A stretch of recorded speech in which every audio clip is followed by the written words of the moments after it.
nonviolent communication. For those of you who haven't been here, nonviolent communication is an unusual name for a very wonderful mindfulness practice. It's called the language of life. The name being that with our communication, we can be inadvertently violent to those we care about most. Step one we're going to discuss today, which is referred to as observing without evaluating. Communicating an observation without evaluation. Observing, clean observing, clean observation. And I'll start by reading you a poem that Marshal Rosenberg wrote. It's very sweet, and it actually rhymes. He writes this at the beginning of this chapter, observing without evaluating. I can handle your telling me what I did or didn't do. And I can handle interpretations, but please don't mix the two. If you want to confuse the issue, I can tell you how to do it. Mix together what I do with your reaction to it. Tell me that you're disappointed with the undone chores you see, but calling me irresponsible is no way to motivate me. And tell me that you're feeling hurt when I say no to your advances, but calling me an ice-cold man won't increase your future chances. Yes, I can handle your telling me what I did or didn't do, and I can handle your interpretations, but please don't mix the two. So he's speaking to this idea in this very important, very, very important first step, very challenging first step. He's speaking of separation between an observation and the evaluation. Making a separation between the two. It's like separation of church and state, if you will. They're both wonderful and important aspects, but please, let's keep them separate. Clearly observe and clearly communicate what you're seeing or hearing that is affecting your well-being. Okay. And it turns out this is actually hard, and you'll see what he means. So in nonviolent communication, this observing without evaluating doesn't mean that you refrain from your evaluation. It doesn't mean you have to remain objective, a perfect saint without any feelings on the matters. You get to have an opinion, but it's a different way of communicating your opinions. You're communicating in a way that's more likely, that you're more likely to be paid attention to and listened to. Because we all have needs, right? You have needs. Many of us pretend that we don't as a way of protection of the heart, but we do. We all have needs. And NVC, nonviolent communication, is really about effectively communicating your needs to have the highest chance of being met. And in this first step, this observation without evaluation, we try to maintain this separation. And part of that is we avoid generalization. It's very easy to jump into generalization. And you'll see when we get into some of the examples, we're avoiding generalization, we're maintaining a separation, and we're basing our evaluations, we're basing our observations on a specific time and a specific context. So we're getting detailed. Why refrain from evaluation when you're jumping into something that you want to talk to someone about? Why would you not want to start off with your evaluation? It's usually the thing that's forefront at our minds.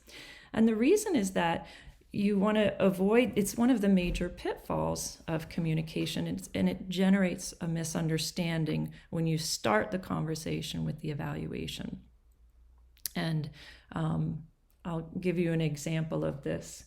So maybe this has nothing to do with a conversation, but rather a thought process. So you know somebody who's very lazy, right? You know this because you know for a fact that they take naps between lunch and dinner, and they never go to work when it's raining out.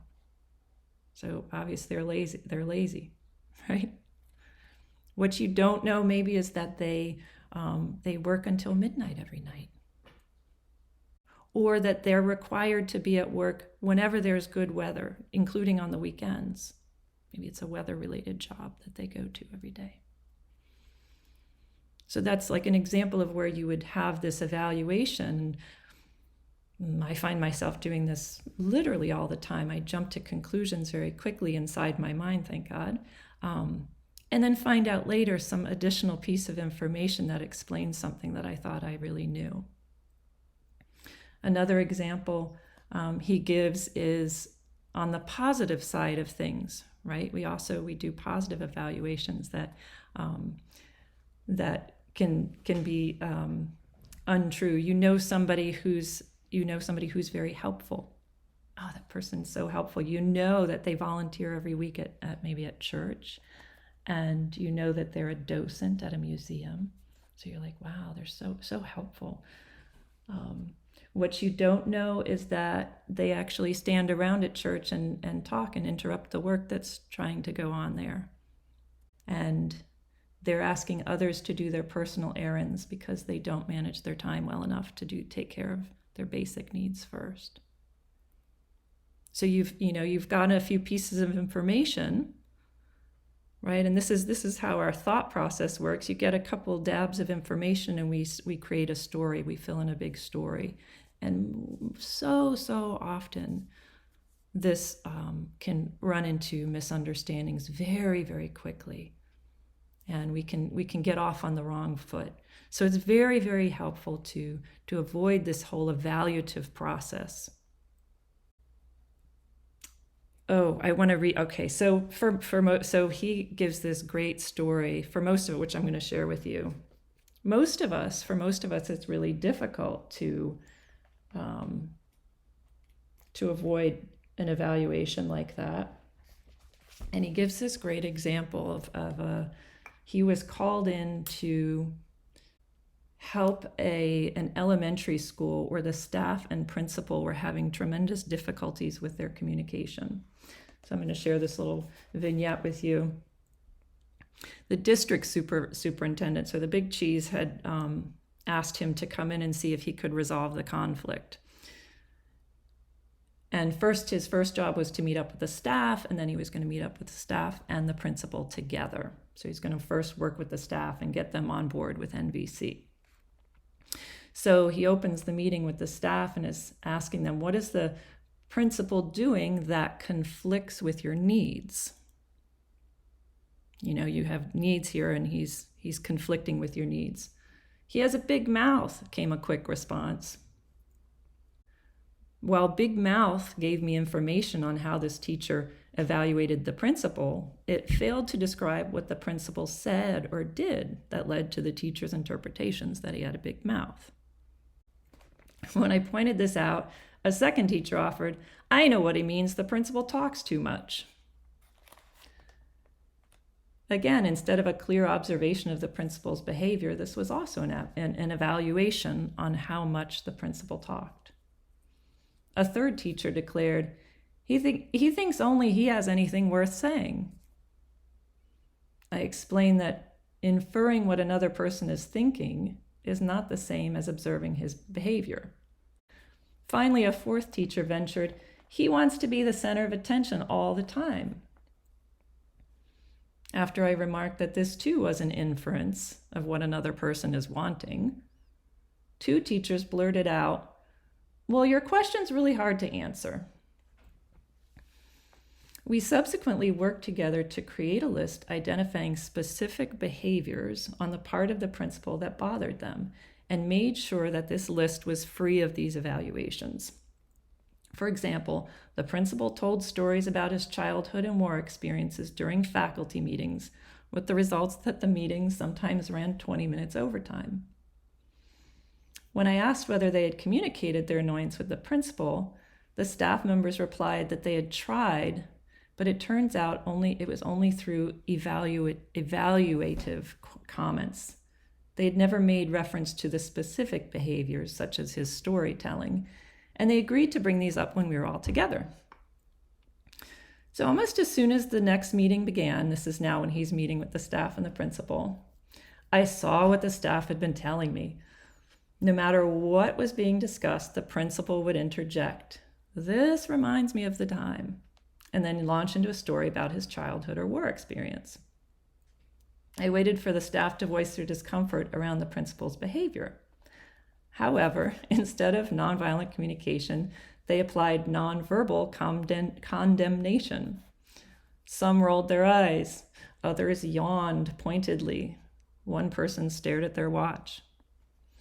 I endured this painful scenario until finally I asked, "Isn't anyone going to say anything?"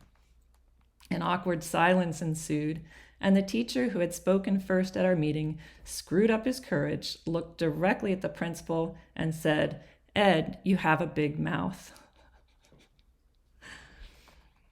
So as this story illustrates, it's not always easy to shed our whole old habits and master the ability to separate observation from evaluation. But eventually the teacher succeeded in clarifying for the principal the specific actions that led to their concern. And the principal listened earnestly. And then he said, "Why didn't one of you guys tell me before?" And he admitted that he was aware of his storytelling habit. And then he began to tell a story pertaining to his habit. I interrupted him, observing good-naturedly that he was doing it again. And we ended our meeting by developing ways for the staff to let their principal know in a gentle way when his stories weren't appreciated. So a really funny but helpful story of how these things usually go.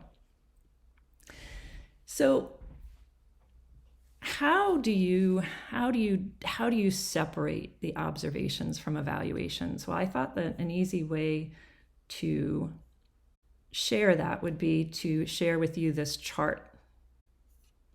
And if you can't, don't worry, I'll read it aloud. So he gives about 7 examples of observation with evaluation mixed in. So if you look at the top, there's communication, examples of observation with evaluation mixed in. I'm sorry, I mislabeled that column.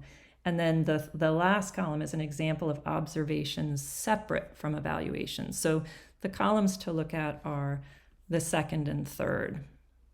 So these are just 7 different examples of the ways that we combine observation and evaluation, and how to do it better, basically. So his first example is using the verb to be, which is just, a descriptive verb, without indicating that you're evaluating the person. So an example of what you might say: "You are too generous." And saying "you are too generous" is it's an evaluation. It's not a pure observation. The way you would say that as if it were a pure observation is, "When I see you give all your lunch money to others, I think you are being too generous." Right? So you're taking ownership for that attribute instead of just labeling that person. You're saying, "I think this way." When you say "you are too generous," that's a big generalization. That implies that there's a value system that you have that this person isn't living up to. Right? And let's go through some of the other ones, and maybe you'll see. So next one, using verbs with evaluative connotations. So the example he gives is Doug procrastinates. So that's including an evaluation inside of it. You may not know all of the things that are going on in Doug's life, but you've decided that he procrastinates. Whereas the clean observation is Doug only studies for exams the night before. That's actual facts. Next one, implying that one's inferences about another person's thoughts, feelings, intentions, or desires are the only ones possible. Oh, this is a good one. So the example is, she won't get her work in. Right? This is when you've figured it all out because you've seen it 1,000 times before. She won't get her work in. And the nonviolent way to say that same phrase is to take ownership for your opinion. I don't think she will get her work in. Or, she said I won't get my work in. That's actual facts. The confusion of prediction with certainty. That's another good one. Confusing prediction with certainty. So similar to the previous one, if you don't eat balanced meals, your health will be impaired. If you don't eat balanced meals, your health will be impaired implies certainty, when in fact, it's possible. So the more correct way to say it is, if you don't eat balanced meals, I fear that your health may be impaired. I fear.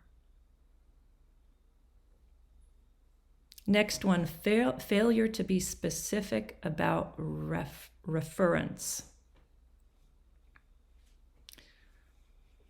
So the example he gives is, minorities don't take care of their property. The observation separate from evaluation would say, I have not seen the minority family living at 1679 Ross shovel the snow on their sidewalk. Right? That's actually a very incendiary comment. But the second comment is accurate if it's something that you observed. Next one, use of words denoting ability without indicating that an evaluation is being made. This is a really interesting one. So you're evaluating without having specific facts. Hank Smith is a poor soccer player. So there's the judgment, when in fact, you've just observed that Hank Smith has not scored a goal in 20 games. Last one, use of adverbs and adjectives in ways that do not signify an evaluation has been made. So judging without taking responsibility, right? So Jim is ugly, as opposed to Jim's looks don't appeal to me. Jim's looks don't appeal to me.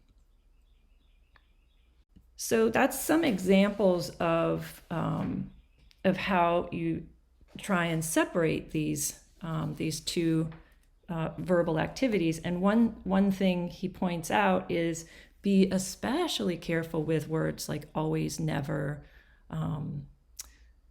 whenever. When we use always, never, whenever, ever without thinking carefully, they often become these kind of hurtful exaggerations that will very quickly get other people on the defensive. For example, an example of evaluation as opposed to observation is, she's always busy. She's always busy. As opposed to, in the last month, every time I've called her, she hasn't been available to whatever it is that you wanted to do. Or, she's never there when she's needed. Again, every time I've reached out to her in the last 3 years, she hasn't been able to help me. Right? That's the observation. Whenever he says, for observations, whenever I've observed Jack on the phone, he's spoken for at least 30 minutes. That's a very clear observation, as opposed to Jack talks too much on the phone. I can't remember you ever writing me a letter. That's a clear observation.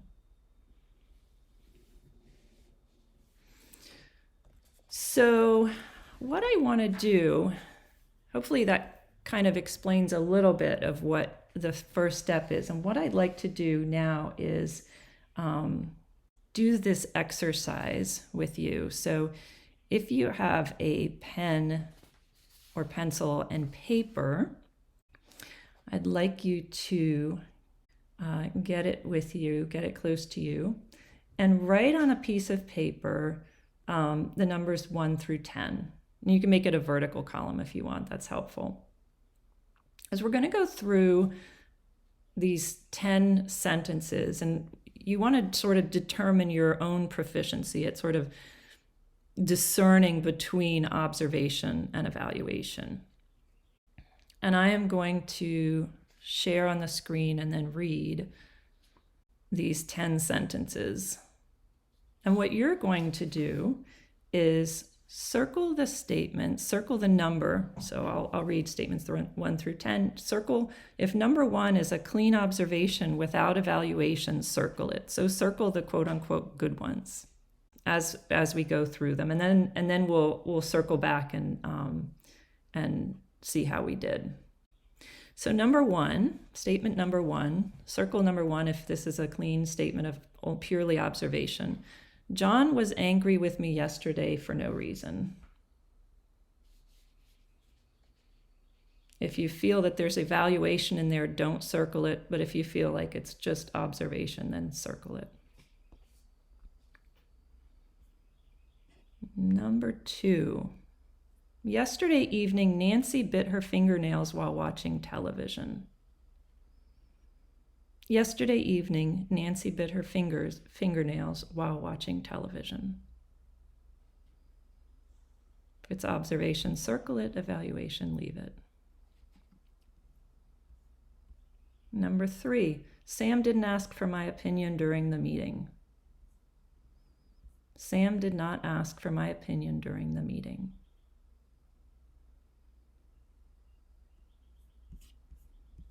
Number 4, my father is a good man. My father is a good man.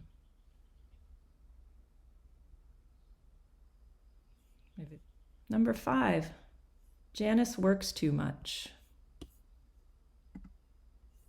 Janice works too much.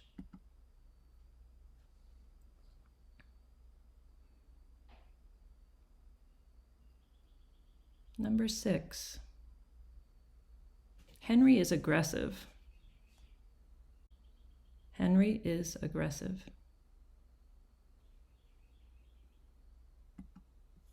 Number 7, Pam was first in line every day this week. Pam was first in line every day this week.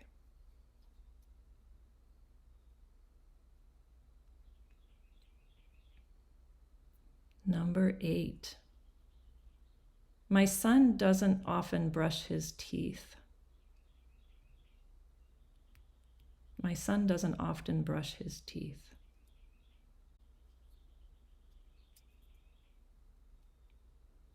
Number 9, Luke told me I didn't look good in yellow. Luke told me I didn't look good in yellow.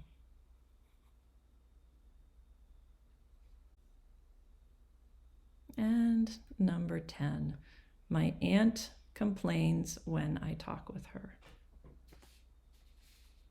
My aunt complains when I talk with her. All right, so here are Marshal B. Rosenberg's responses for exercise 1. See how you did. For number 1, John was angry with me yesterday for no reason. If you circled that one, you're not in agreement with Marshall. He considers for no reason to be an evaluation, right? Furthermore, it's an evaluation to infer that John was angry. He might have been feeling hurt or scared or sad or something else. So an example of an evaluation, an example of an observation, would be John told me he was angry, or John pounded his fist on the table, right? Yeah, makes sense. Number 2, yesterday evening, Nancy bit her fingernails while watching television. If you circled that one, you're in agreement with that an observation was expressed without being mixed together with an evaluation. She just was biting her fingernails while watching television. That's a wonderful observation. Very clean, just the facts, ma'am. Number 3, Sam didn't ask for my opinion during the meeting. If you circled this one, we're in agreement that an observation was expressed without being mixed with an evaluation. Number 4, my father is a good man. If you circled this one, we're not in agreement. This is Marshal Rosenberg, I consider good man to be an evaluation. An observation without an evaluation might be, for the last 25 years, my father has given 1/10 of his salary to charity. Number 5, Janice works too much. Now, right? Too much is an evaluation. So an observation without evaluation might be, Janice spent over 60 hours at the office last week. Number 6, Henry is aggressive. If you circled this one, we're not in agreement. I consider aggressive to be an evaluation. An observation without evaluation might be, Henry hit his sister when she switched the television channel. That's an observation. Henry is aggressive is an evaluation, an analysis. Number 7, Pam was first in line every day this week. Right, that's a clean one.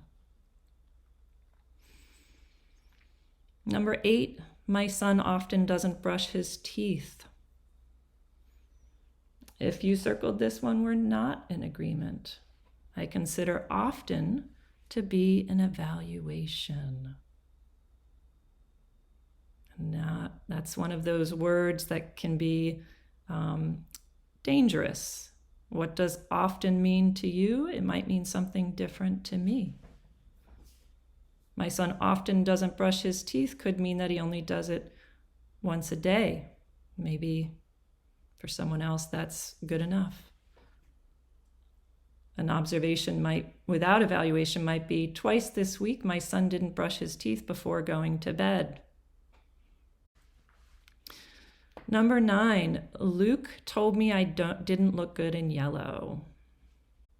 Yeah, that's a clean observation. And number 10, my aunt complains when I talk with her. This one has evaluation mixed in. I consider complains to be an evaluation.